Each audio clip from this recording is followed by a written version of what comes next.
Welcome back. Today we will learn about the explosive developments unfolding this Thursday, August 14th, as Salem's most dramatic trial takes devastating turns that will leave viewers absolutely speechless.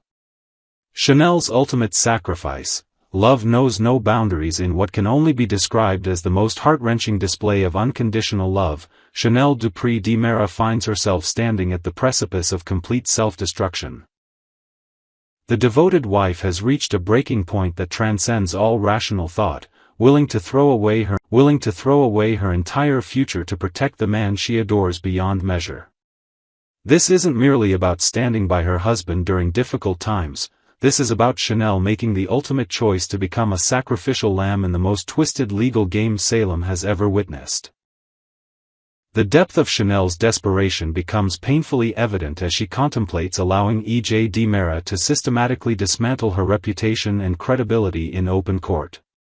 She's prepared to let Salem's most ruthless prosecutor paint her as a cold-blooded killer, knowing full well that such accusations could result in her own imprisonment.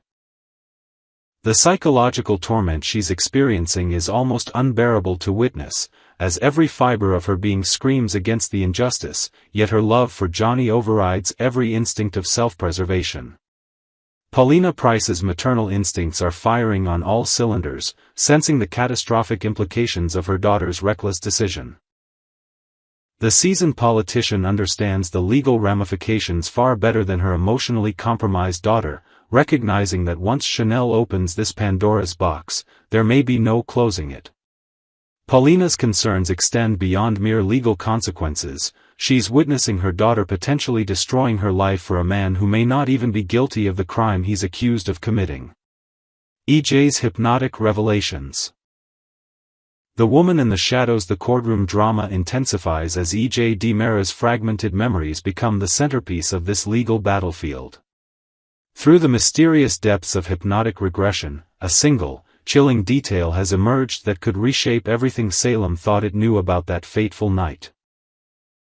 The revelation that the shooter possessed feminine characteristics has sent shockwaves through the de Mera patriarch's consciousness, forcing him to confront possibilities he never dared consider. Marlena Evans finds herself trapped in an ethical nightmare, caught between her professional obligations and the devastating implications of what she might know. Her reluctance to conduct additional hypnosis sessions speaks volumes about the secrets potentially buried in EJ's subconscious mind. The renowned psychiatrist's hesitation suggests she may have glimpsed something during their previous sessions that she's desperately trying to protect, but from whom, and at what cost? The psychological chess game between EJ and Marlena becomes increasingly complex as EJ begins to suspect that Belle Black might be harboring the darkest secret imaginable. His growing paranoia about his former lover stems not from evidence, but from the desperate need to find answers in a case that has consumed his very soul. The irony isn't lost on viewers that EJ, in his quest for justice for Johnny, may be pointing fingers at the very person trying to help him navigate this legal minefield. Belle Black.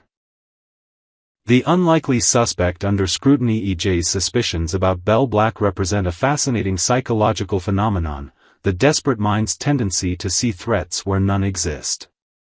Belle's genuine concern and curiosity about the case should be clearing her of any suspicion, yet EJ's traumatized psyche interprets her interest as potential guilt.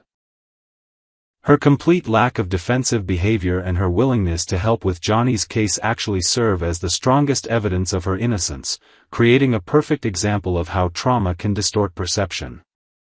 The revelation that EJ plans to confide his suspicions to Gwen von Leuskner adds another layer of complexity to this already convoluted situation. Choosing Gwen as his confidant demonstrates just how isolated EJ has become, turning to someone with her own complicated history rather than trusting those closest to him.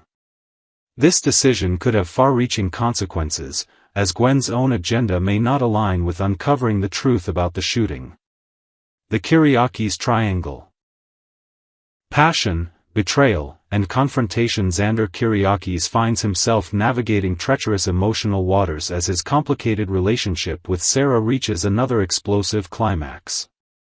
The aftermath of recent revelations has created a powder keg of emotions that threatens to destroy not only his marriage but his connections to everyone he holds dear. Gwen's strategic positioning in this conflict adds an element of manipulation that could either save or completely destroy Xander's chances of redemption. The confrontation between Gwen and Sarah promises to be nothing short of spectacular, with Xander caught in the crossfire of two women who have both suffered at the hands of his complicated past.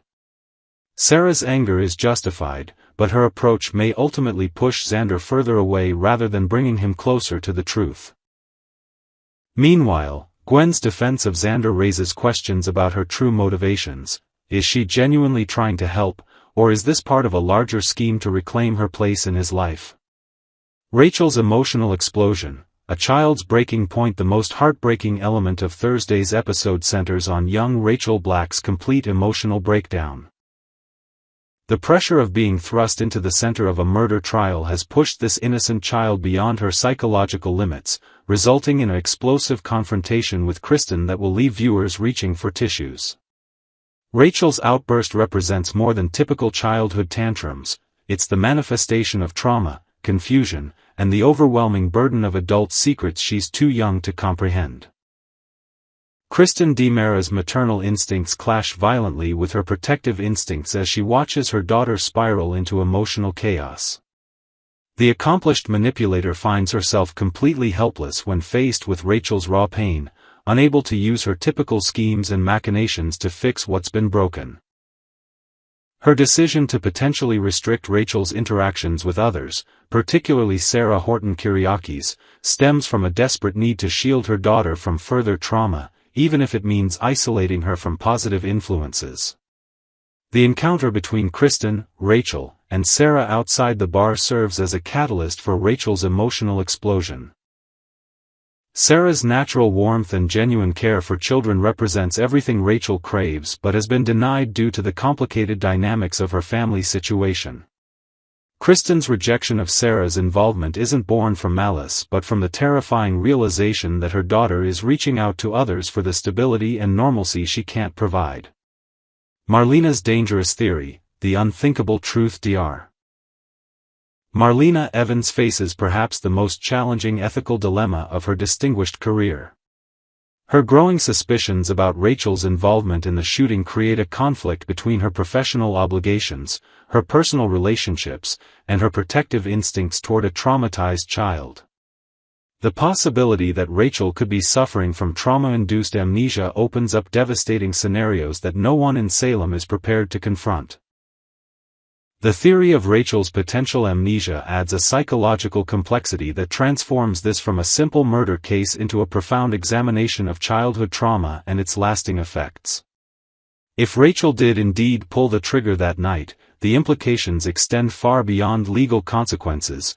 They touch on fundamental questions about childhood culpability, family protection, and the lengths parents will go to shield their children from unbearable truths. Marlena's reluctance to pursue additional hypnosis sessions with EJ now takes on sinister new meaning.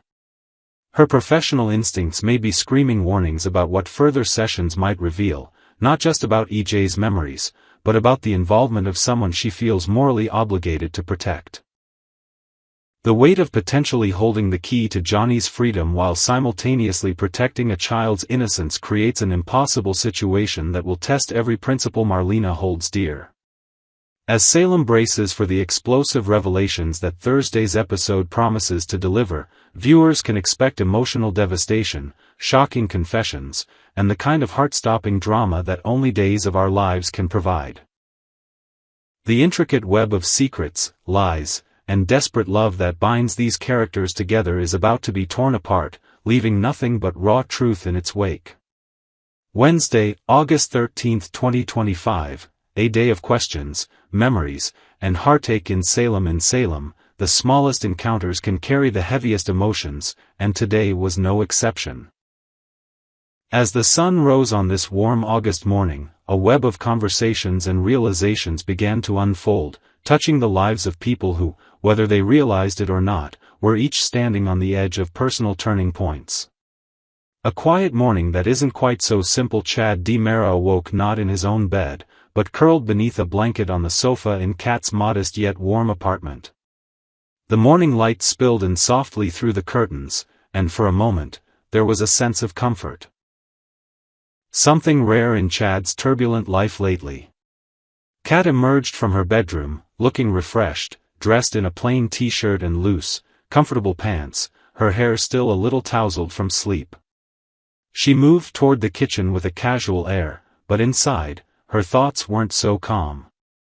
The night before, in the haze of Chad's fever and exhaustion, there had been a moment, a question she had asked, almost without thinking.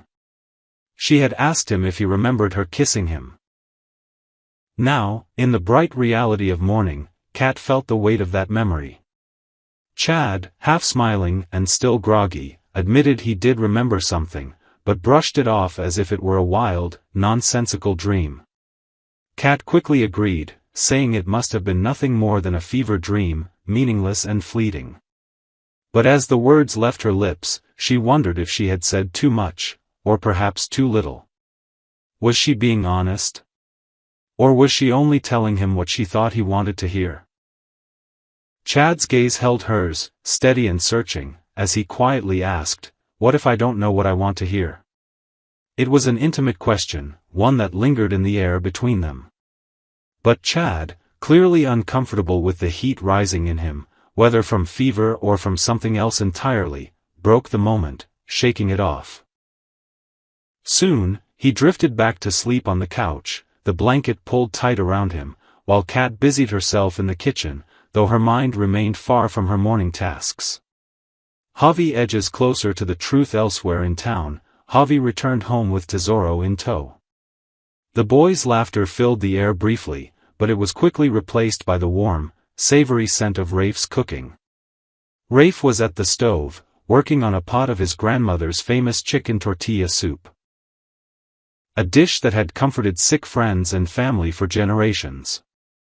This time, the soup was for a friend under the weather, a gesture from the heart. Javi's phone buzzed with a message from Leo, an almost comically long list of supplies he claimed to need for his quarantine.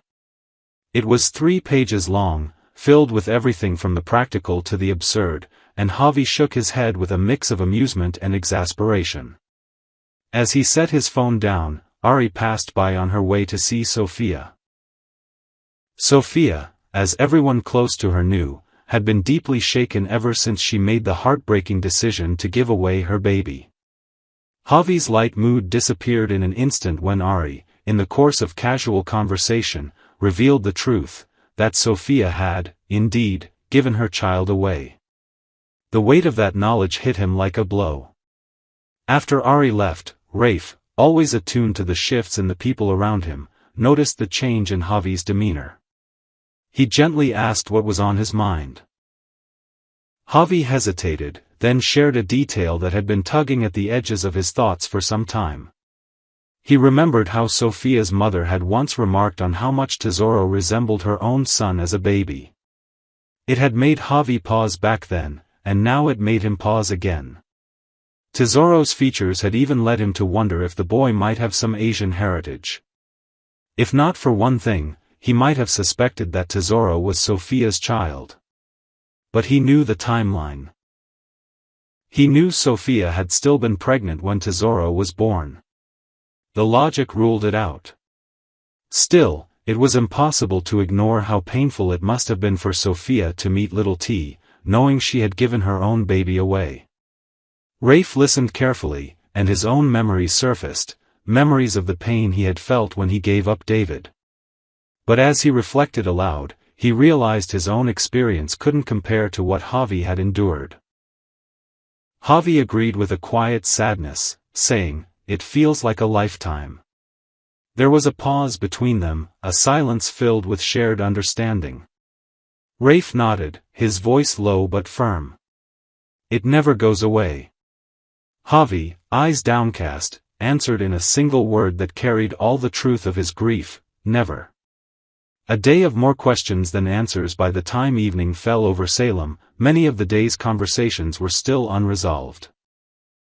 Chad had drifted in and out of uneasy sleep on Kat's couch, perhaps trying to bury his thoughts before they grew too complicated. Kat moved about her apartment, wondering if she should say more, or if it was better to let it go.